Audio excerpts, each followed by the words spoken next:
Bismillahirrahmanirrahim. Alhamdulillahi wa kafa, wassalatu wassalamu ala nabiyil mustafa wa ala alihi wa ashabihi wa man iqtafa, amma ba'd. Ahibati fillah, berbanyak salawat buat Nabi alaihi salatu wassalam. Basahi lidah kita dengan memohonkan kepada Allah agar senantiasa bersalawat dan bersalam buat Nabi alaihi salatu wassalam. Innallaha wa malaikatahu yusalluna 'alan nabi ya ayyuhalladzina amanu sallu 'alaihi wa sallimu taslima. Amma ba'd, ahibati fillah, kita berada di zaman di mana semua orang tanpa terkecuali mereka dapat mengungkapkan isi hati mereka, baik itu lewat lisan atau tulisan, di mana seakan semua orang memiliki mimbar, memiliki mikrofon yang dengannya dia dapat berbicara semau dia. Sehingga kita melihat banyaknya omongan-omongan, tulisan-tulisan yang terkadang tidak terkontrol. Sehingga pemerintah sendiri kelabakan. Akhirnya muncullah undang-undang ITE. Untuk apa? Untuk memberikan kontrol. Ahibati fillah, Hasan al-Basri, seorang tabi'in, dia berkata, kunna fi aqwamin yunfiquna awraqahum wa yukhazzinuna alsinatahum.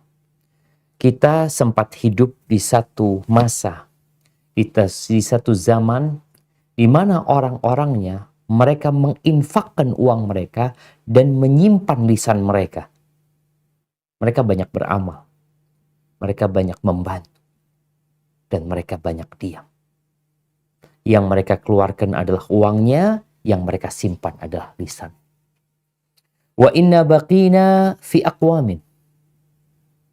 Kita sekarang hidup di masa di mana generasinya yursiluna alsinatum. Kerjaannya ngomong doang.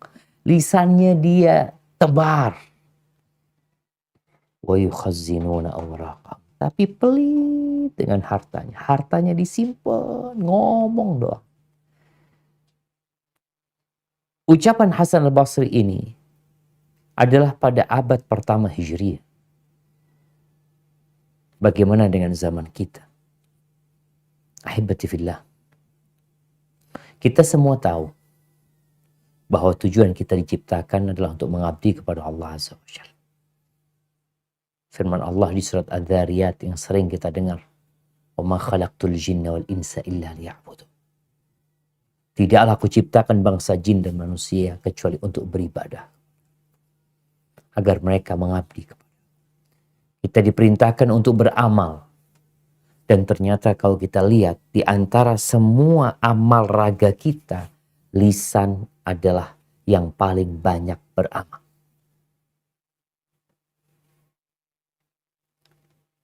Dalam sholat, engkau bisa bedakan atau engkau bisa bandingkan berapa gerakan lisan dan berapa gerakan tangan.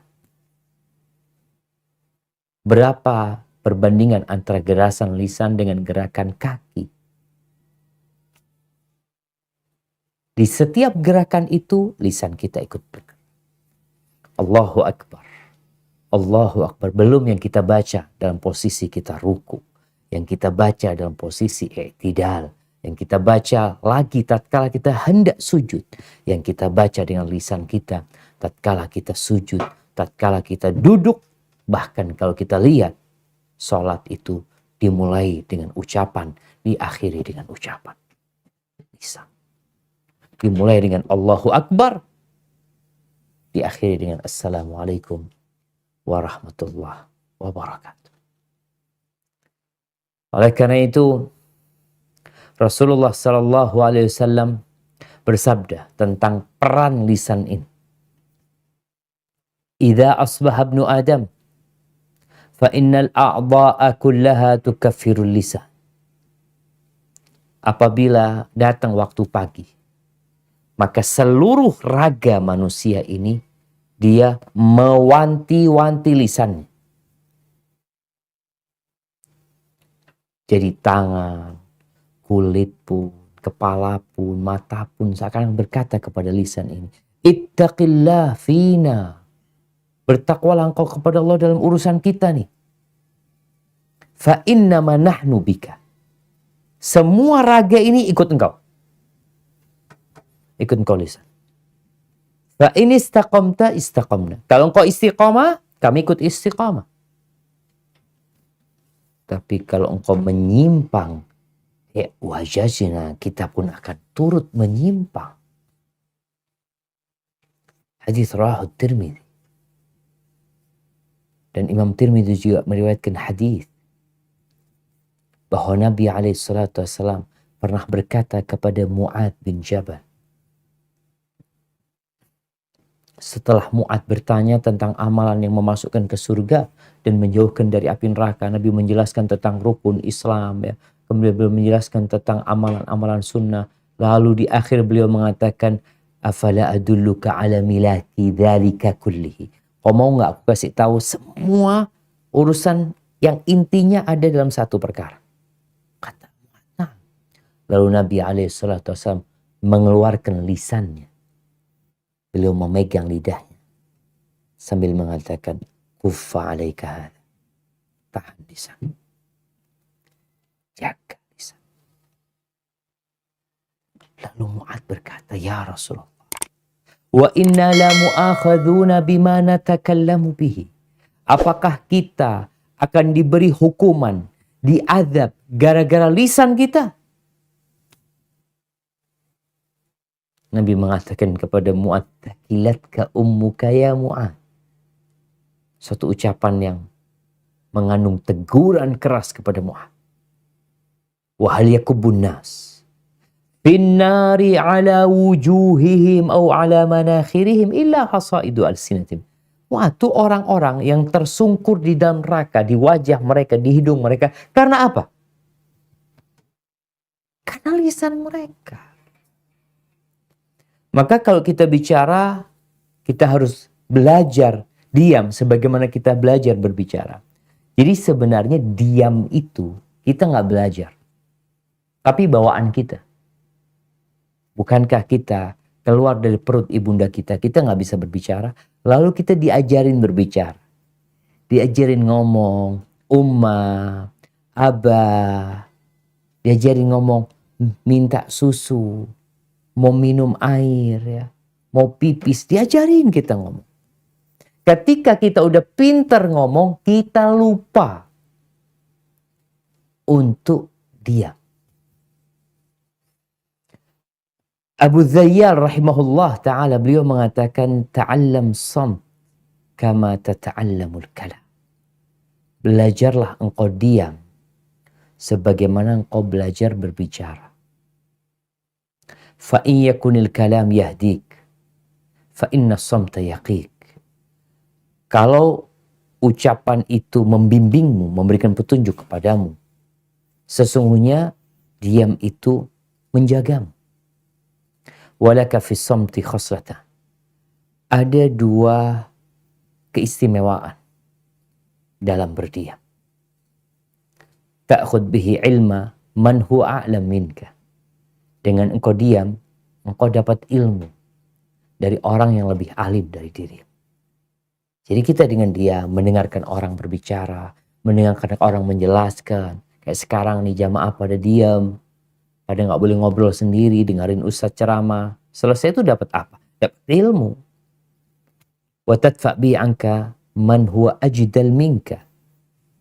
Dengan engkau diam, engkau dapat menolak keburukan orang yang pintar ngomong, yang hendak mendebat dirimu. Karena engkau diam, ya dia nggak bisa berdebat. Karena engkau diam.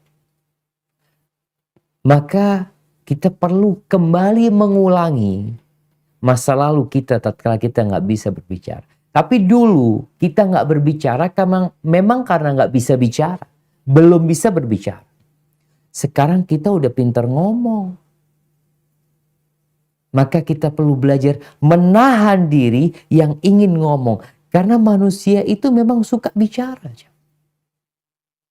Tapi dia lupa bahwa semua yang keluar dari lisannya itu dicatat. Sampai para ulama menyebutkan bahwa semua yang diomongkan oleh manusia itu dicatat. Sam'ani dalam tafsir yang mengatakan qala al-Hasan, yani Hasan al-Basri, yaktubul malakani kulla syai'. Malaikat itu mencatat semua, segala sesuatu. Hatta qawlahu li jariyatihi isqinil ma'. Sampai dia mengatakan kepada budaknya, ambilkan air buat aku, kasih aku air, ambilkan sandalku, berikan kepadaku pakaianku. Semuanya ditulis. Wa yuqal, dan ada yang mengatakan yuktab kullu syai' hatta safirahu bisyurbil ma'. Sampai suara dia minum air, itu pun ditulis. Allah Azza wa Jal mengatakan wa inna alaikum lahafidh. Ada bersama kalian malaikat-malaikat yang selalu mengawasin kalian. Jagain kalian. Kiraman katibin. Mereka malaikat-malaikat yang mulia dan mencatat. Kalau sekarang banyak orang tidak lagi berucap dengan lisannya, tapi dengan tulisannya, maka dia lebih mempersaksikan untuk dirinya apa yang dia perbuat. Ini loh tulisanmu. Mungkin kalau aku nggak ngomong itu, ini siapa yang nulis? Engkau yang menulis. Jadi sejatinya manusia tatkala berkomentar, tatkala menulis sesuatu yang terkadang membuat keributan tulisan dia itu, sejatinya dia sedang menulis di rapot dia sendiri. Yang kelak pada hari kiamat akan dikatakan kepada kita, Iqra kitabak, baca kitabmu. Ini loh tulisanmu. Kafa binafsika al-yawma 'alaika hasiba. Cukup engkau yang mengaudit dirimu sendiri. Engkau yang menghisap dirimu sendiri. Hibati fillah. Manusia suka ngomong. Tapi ternyata perempuan itu lebih banyak ngomong. Terus masalahnya apa? Allah menciptakan wanita berbeda dengan laki-laki. Wanita tuh dengan banyak ngomong, sejatinya itu bahan untuk mendidik anak-anak. Kalau seorang ibu yang diem aja, anaknya nggak bisa ngomong akhirnya. Tapi karena ibunya kalau gendong anaknya sambil dia ngomong, ini anaknya siapa ini? Aduh kok Ayu ini? Padahal anaknya sendiri. Siapa namanya? Ngomong dia, itu perempuan. Tapi kalau bapak-bapak kan memang jarang ngomong. Hibati fillah. Bayangin ya, kalau 20.000 kata, 10%-nya itu zikir. Berarti dia telah mengingat Allah 2.000 kali. Kita sehari baca subhanallah berapa kali yuk? Kalau kita baca, anggap kita 100 ya subhanallah, alhamdulillah. Terus Allahu Akbar, 100 sekali sholat. Berarti kalau 5 waktu kita udah mengucapkan 500 kali. Belum zikir-zikir yang lain. Namun banyak manusia yang ternyata omongannya itu mayan fa'ya, gak berguna. Sekarang banyak acara di televisi itu acara ngomong. Ngomong, bas. Ngundang orang untuk ngomong. Ngomong ke timur, ke barat, ke utara, ke selatan. 1,5 jam, 1 jam. Ketawa-ketawa, TV ini, TV itu. Apa nggak sadar mereka bahwa ada malaikat yang mencatat semua ucapan mereka? Dan Allah Azza wa Jalla di surat An-Nisa ayat 114 mengingatkan manusia agar mereka hati-hati kalau ngomong. Jadi kalau kita mikir, yang kita ucapkan itu yang pertama ungkapan dosa. Dosa. Isinya riba, namimah, ngomongin orang, dusta. Atau yang kita omongkan itu ya nggak dosa, nggak pahala. Terus apa? Nggak ada. Omong kosong.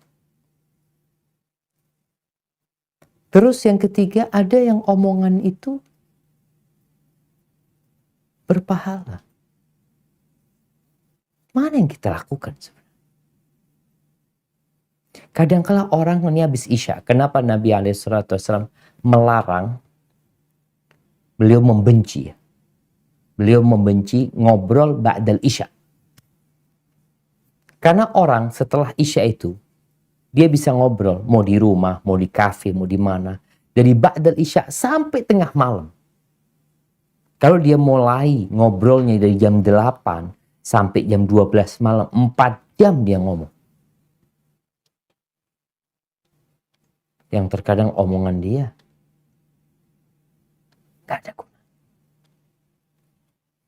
Maka Allah sebutkan kecuali kalau yang diobrolkan itu bicara tentang sedekah, bicara amar ma'ruf nahi mungkar, bicara ya duduk rapat seakan-akan untuk bicara tentang masa depan, untuk memperbaiki hubungan antara orang-orang yang tidak bertegur sapa, itu baru omongan yang berguna. Umar bin Khattab radhiyallahu ta'ala anhu mengatakan, "Man kathura kalamuhu, kathura saqatuhu." Barang siapa yang banyak ngomong, banyak salahnya. Hitung aja. Semakin sering kau majelis, kumpul sama teman-teman, ngobrol, semakin banyak salah. Tapi kalau orang mau ngomong itu jaga, dia tahan dirinya. Dia mikir dulu. Kira-kira yang ana sampaikan ini berpahala buat ana atau enggak? Manfaat buat ana apa tidak? Jangan-jangan ana ngomong buat orang sakit hati. Nabi SAW mengarahkan manusia untuk lebih banyak diam daripada berbicara.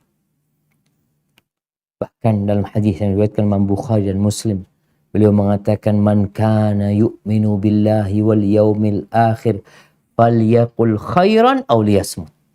Barang siapa yang beriman kepada Allah dan hari akhir, hendaklah dia berbicara yang baik atau diam. Jadi orang diam itu tanda beriman dengan Allah dan hari akhir. Jadi kepingin tahu orang ini beriman nggak ya sama Allah dan hari akhir? Coba engkau lihat. Ngomongnya baik nggak? Tuh ngomongnya kasar, kotor. Yang menunjukkan keimanan dia kepada Allah dan hari akhir lemah sekali. Karena orang yang yakin omongan dia dicatat, yakin omongan dia akan disidangkan nanti, omongan dia dapat menyeret dia ke neraka. Kalau dia yakin dengan hal itu, dia akan tahan diri. Sekarang aja di Indonesia dengan adanya undang-undang ITE itu, mulai orang-orang ngomongnya nggak sembarangan. Mulai takut dia. Karena dia tahu ada yang dilaporkan, bahkan ada yang masuk penjara. Ada yang ditahan. Bagaimana dengan persidangan akhirat yang akan ditegakkan? Maka tanda-tanda orang beriman kepada Allah dan hari akhir, ngomongnya baik atau dia diam. Kalau dia nggak punya bahan yang untuk diobrolkan, maka dia diam. Dan nasihat buat teman-teman yang kadang-kala masih suka ngobrol, tolong engkau menjadi pembuka majelis itu dengan kebaikan. Jadi kalau awal ngobrolnya, biasanya kan mereka memang nggak ada bahan yang mau diobrolkan. Tahu-tahu, ayo duduk ke rumah.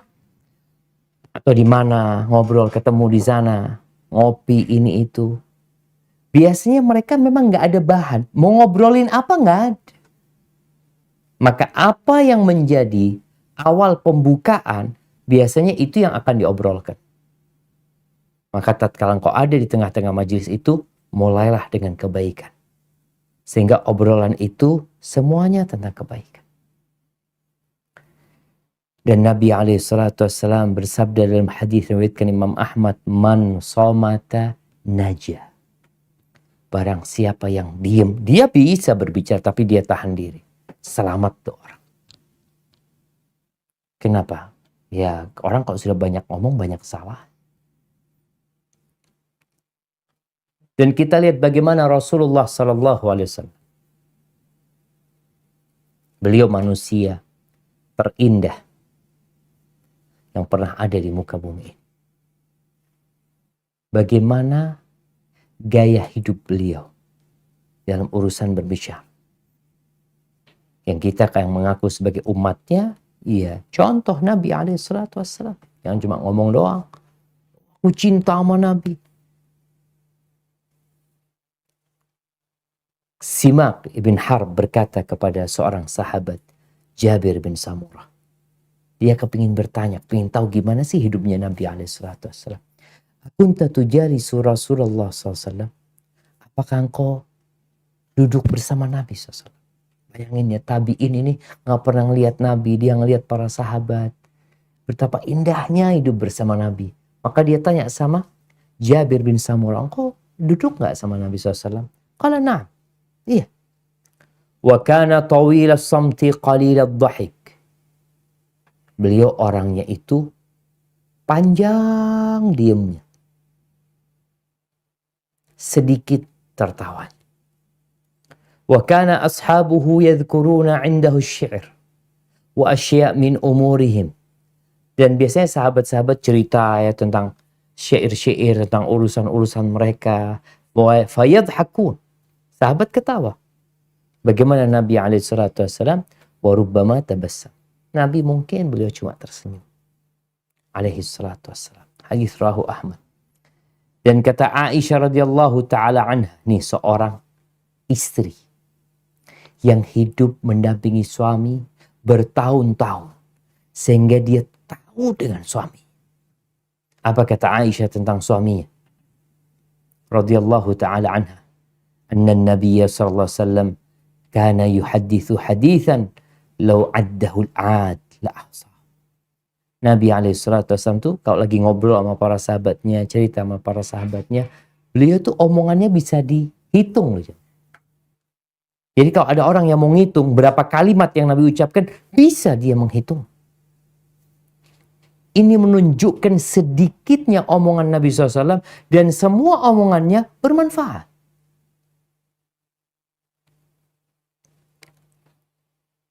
Maka kita perlu ngomong secukupnya.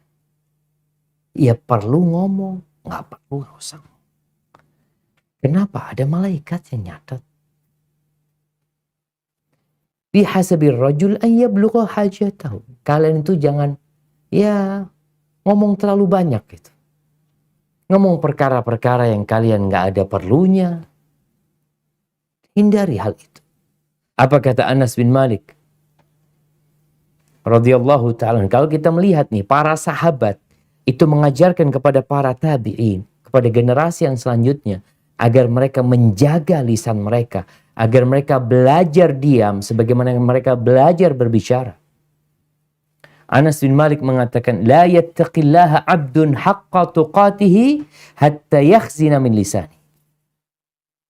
Orang itu tidak akan sampai ketakwaan yang maksimal, ketakwaan yang sebenarnya sampai dia menjaga lisannya.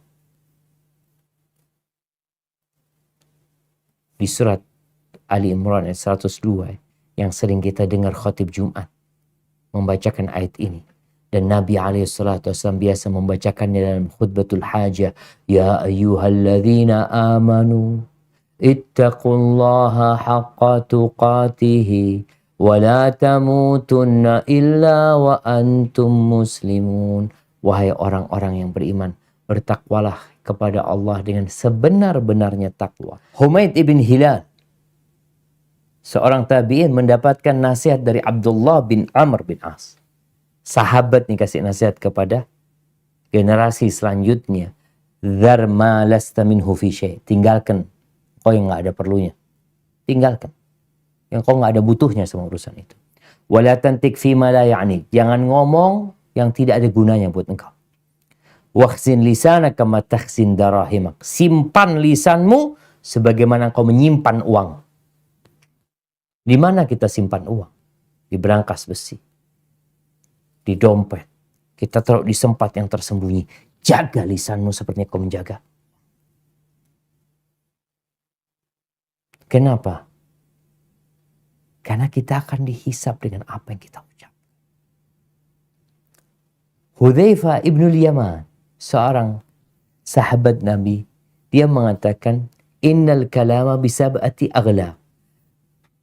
Omongan itu melalui proses 7 kunci. Ada 7 kunci sampai jadi omongan. Yang pertama apa? Idza kharaja minhu kutib. Kalau sudah keluar, ditulis. Idza lam yakhruj, lam yuktab. Kalau belum keluar, nggak ditulis. Jadi ada 7 kunci nih. Kalau sudah keluar, ya udah ditulis. Tapi kalau belum, masih di tengah, nggak jadi, maka nggak ditulis. Yang pertama al-qalb, hati. Orang tuh kalau ngomong dari hatinya dia ngomong. Karena lisan ini gayungnya hati. Dari hati akan keluar ke tenggorokan lewat amandel nih. Lewat sana. Itu yang kedua. Yang ketiga al-lisan. Lisan itu sendiri. Kemudian yang keempat dan kelima adalah langit-langit. Mulutnya. Makanya orang kalau sumbing itu sulit dia berbicara. Kemudian kedua bibir. Kalau sudah keluar, tapi masih, orang kan ngomong kan mesti buka mulut dia. Buka kedua bibir. Tapi kalau masih belum keluar, belum bicara. Artinya prosesnya panjang sebenarnya. Maka orang yang berakal, sebelum dia mengucapkan, maka dia akan berpikir dengan hatinya. Allahu Akbar jamaah. Kita perlu menjadi muslim yang bersahaja. Kita perlu muslim yang sebenarnya. Karena jangan sampai engkau menjadi penyebab agama yang indah ini tercoreng. Gara-gara omongan. Gara-gara bikin status yang tidak tepat. Gara-gara membuat pernyataan yang sejatinya seharusnya kau tidak melakukan hal itu. Menyakitin banyak orang. Yang Rasul Sallallahu Alaihi Wasallam, beliau bersabda dalam hadis yang diriwayatkan Imam Tabrani, afdhalul mu'minina islaman. Orang Islam yang paling mulia. Siapa? Man salimal muslimun min lisanihi wa yadihi. Yang orang Islam lainnya selamat dari lisannya dan tangan. Dia nggak nyakitin orang dengan lisan. Tidak. Bagaimana cerita sahabat kepada Nabi SAW tentang seorang wanita. Taqumul lail, tasumun nahar, wa tatasaddaq. Ini orang sholat malam, rajin sholat malam. Tekun puasa sunnah. Dan suka bersedekah. Tapi masalahnya dia itu di lisannya itu pedes kalau ngomong. Tu'dhi jirana. Suka menyakiti tetangga. Apa kata Nabi SAW? La khair. Nggak ada baiknya nih perempuan. Iya finnar. Di neraka tempat. Gara-gara apa? Gara-gara nggak belajar diem. Ada perempuan yang misalnya ember ya. Ngomong yang kadang-kadang membuat tetangganya sakit hati. Dan dia nggak peduli dengan itu. Malaikat peduli. Malaikat mencatat. Mungkin kau tidak peduli. Mungkin kau menganggap biasa. Tapi malaikat akan mencatat bahwasanya omonganmu telah membuat tetangga-tetanggamu tersakiti hati. Terus gimana cara kita belajar diam? Ini poinnya. Terus gimana saat supaya kita ini, ya tadi, kita belajar diam sebagaimana belajar berbicara. Yang pertama adalah mengetahui keutamaan diam dan bahaya berbicara. Udah kita bahas tuh. Kau dengar sudah ayat-ayatnya. Sabda Nabi SAW, ucapan para sahabat yang mereka menegaskan bahwasanya pentingnya diam. Terus yang kedua, kuatkan imanmu. Bahwasanya akan ada hari kau dihisab dengan semua yang kau ucapkan. Sehingga keimanan ini menjadi motor penggerak engkau untuk diam. Mau ngomong, ini omonganku kira-kira dicatat di timbangan kebaikan atau keburukan. Maka kalau sudah engkau sampai ke titik itu, insya Allah engkau akan dapat menahan ucapan. Yang ketiga, menggunakan lisan ini untuk berzikir. Dalam sebuah athar disebutkan la tukthirul kalam bi ghairi dzikrillah. Engkau jangan banyak bicara selain dengan berzikir kepada Allah. Fa inna kathratal kalama bi ghairi dzikrillah qaswatun lil qalb. Kan orang kalau sudah banyak ngomong, yang omongannya tidak mengandung zikir kepada Allah, maka hatinya akan keras. Wa inna ba'dan nas minallah al-qalbul qasi. Orang yang paling jauh dari Allah adalah orang yang hatinya keras. Maka perbanyak zikir. Kata Nabi SAW, ad-dunya mal'unatun mal'unun ma fiha. Dunia ini terkutuk. Dunia ini terlaknat. Dan semua yang di dalamnya ikut terlaknat. Kecuali apa? Illa zikrullah. Kecuali mengingat Allah. Wa ma wala. Dan ketaatan-ketaatan lain. Wa aliman au muta'alim. Dan orang yang alim yang mau belajar. Dan dia belajar. Kemudian ketika engkau hendak kumpul sama teman-temanmu, engkau perlu mempersiapkan bahan. Mau ngobrolin apa sih? Diundang kawan-kawan nih. Yuk bismillah. Majelis di rumah. Ngobrol kita yuk. Kemudian tatkala duduk. Ngobrol di sana. Dan ternyata ada obrolan yang dimurkai oleh Allah Azza wa Jalla. Apa sikap kita? Diam. Di sini engkau berbicara.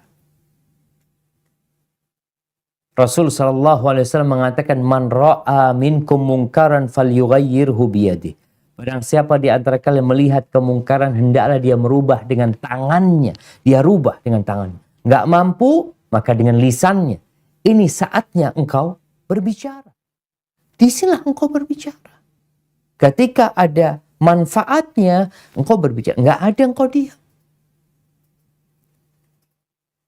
Ketika engkau tidak mampu ingkar mungkar dengan lisanmu, engkau membenci kemungkaran itu dengan hatimu, tapi konsekuensinya kau harus tinggalkan tempat itu. Ketika selesai ngobrol sama teman-teman kita, jangan lupa untuk membaca doa kafaratul majlis. Yang mungkin di situ ada omongan yang kurang berguna, omongan yang tidak seharusnya diucapkan. Karena doa kafaratul majlis itu bukan untuk selesai kajian ya. Bukan. Tapi untuk selesai ngomong. Selesai kita kumpul sama kawan-kawan kita. Ingatkan kalau mau pergi, jangan lupa baca doa kafaratul majlis. Bukan ucapan yang dipimpin bersama. Enggak, setiap orang mengucapkannya. Dengan lisan yang penuh dengan keyakinan dengan hatinya.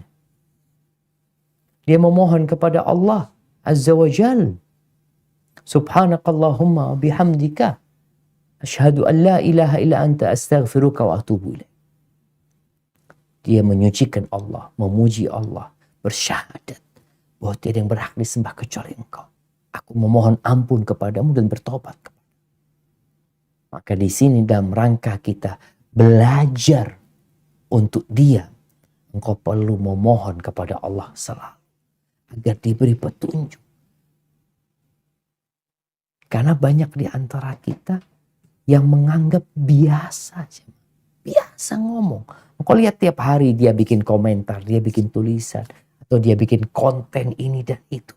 Tanpa pernah berpikir bahwa semuanya dicatat. Semuanya akan dimintain pertanggungjawaban. Apakah kita sudah siap mempertanggungjawabkan segala? Barakallahu fiik. Mungkin itu yang dapat Anda sampaikan pada kesempatan kali ini. Kurang lebihnya mohon maaf.